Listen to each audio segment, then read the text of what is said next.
Hello there my RPG lovers and welcome to another video.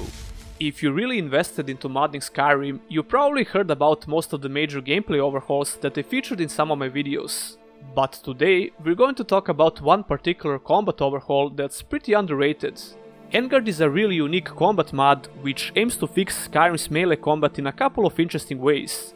Rather than trying to completely reimagine the combat, Engarde tries to fix some base game mechanics such as stamina, stagger, positioning, walking and running, power attacks and more. All of this combined makes the melee combat quite different than the original experience, but it's not trying to turn Skyrim into another game. Engarde is still in active development, which means that the mod author will continue adding more features and update the mod on a regular basis. That being said, let's take a look at all the major features of this mod. We'll start off with the positioning. All melee attacks will be much more precise. This gives you the opportunity to avoid attacks simply by positioning yourself properly. The mod author made some changes when it comes to the reach of all weapons, which is one of the reasons why different weapon types now feel unique. And when you know what to expect from a certain weapon type, you will learn how to control the battlefield with clever positioning.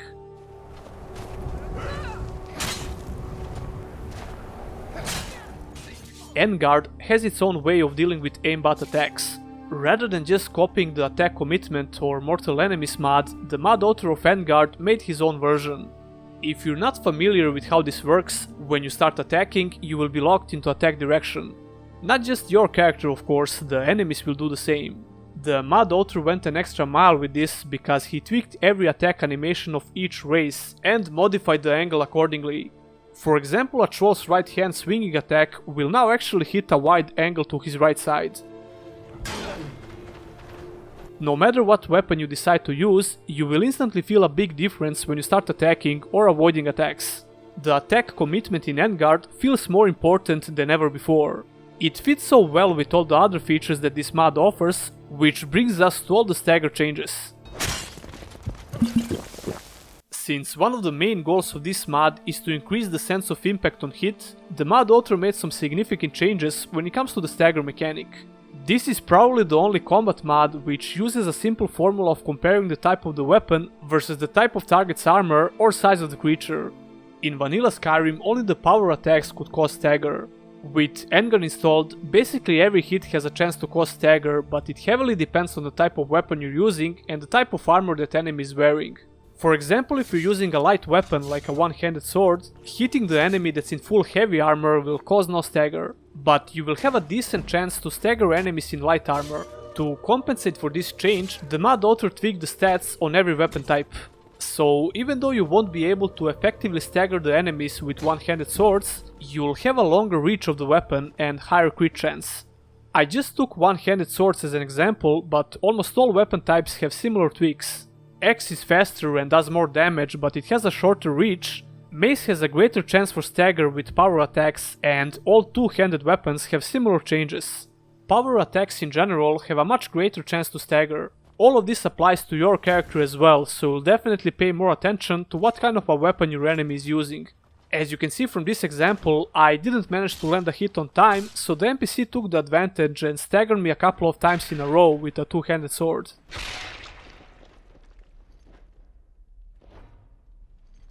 And this is full body stagger, not just the shaking camera effect. With this change to the stagger mechanic, the fights are definitely more dynamic, so you'll have to pay more attention. You have a great chance to stagger enemies if you hit them in the back. These new stagger mechanics take a while to get used to, but once you get a hang of it, the fights are definitely more enjoyable. Since I mentioned power attacks, we should talk about how they actually work in this mod.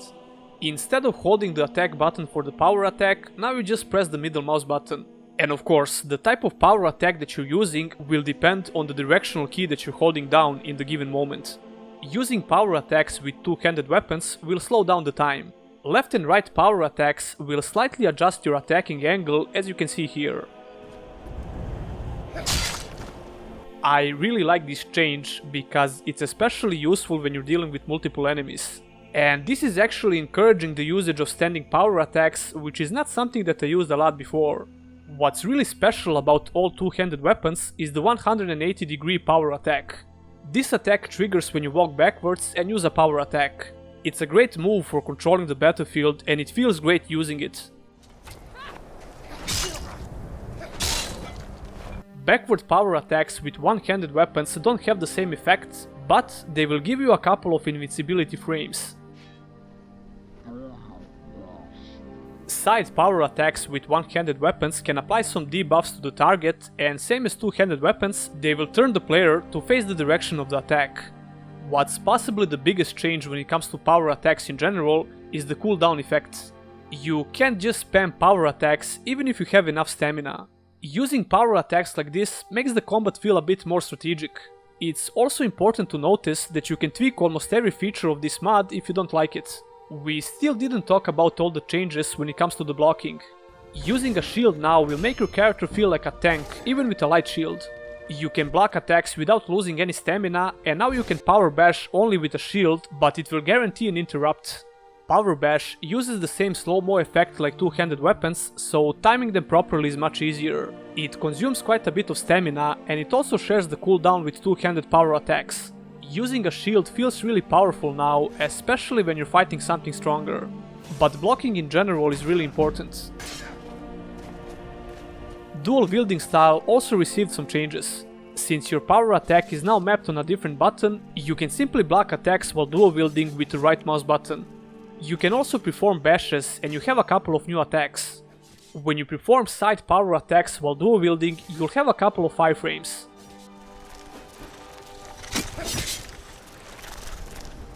Clever stamina management is the key to success in combat with this mod, so let's talk about that. All humanoid NPCs now have a stamina bar as well. You can't actually see it, but you can notice when the NPC is getting tired. Their attacks will be much slower, and if you move far away from them, they will try to regain stamina by taking a short break.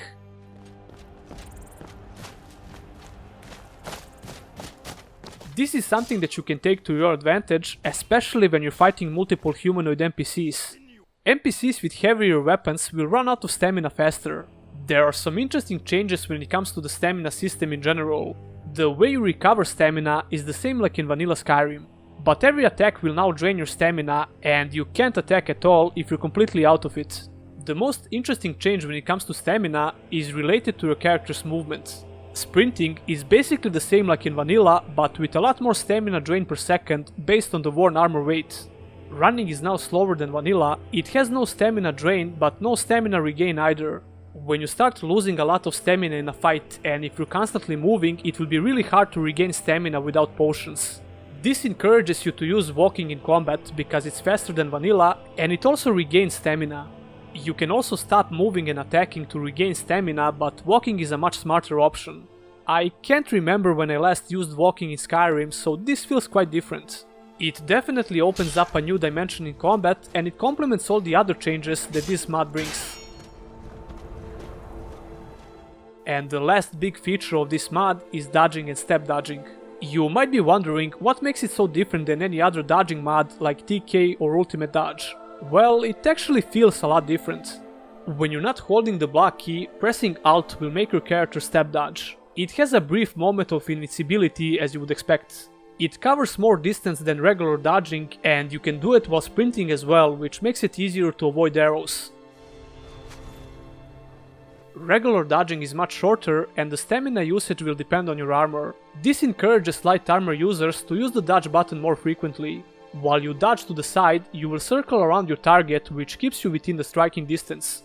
However, if you want to create more space between you and your enemies, you will dodge backwards. At first, I wasn't really sure about dodging in this mod, but now I really like it. It's obvious that this mod author had a clear vision when it comes to this overhaul. It's a bit harder to get into compared to other major gameplay overhauls, but you should definitely try it out when you get the chance. It's not perfect of course, there are some annoying things that can happen, but it's nothing game breaking. Engarde is probably the most vanilla friendly combat overhaul that I featured on the channel. You can use it by itself, but in this video I combine it with the Ultimate Combat mod. Engarde is basically designed to work with Ultimate Combat and I highly recommend using them together. The only small downside of Engarde is the installation process. It's probably a bit harder for inexperienced modders, but just follow the instructions carefully and you'll be good to go. And that would be it pretty much. Tell me your opinions about this mod in the comments below. If you like this video, pressing the thumbs up button would mean a lot. Don't forget to subscribe for more content and click on the bell icon so you don't miss any future uploads. Special thanks to my Patreons, and if you as well want to become one of them, all the links are in the description. Patreon is definitely the best place to directly support my work, and every contribution is highly appreciated. That will be all, and I'll see you in the next one.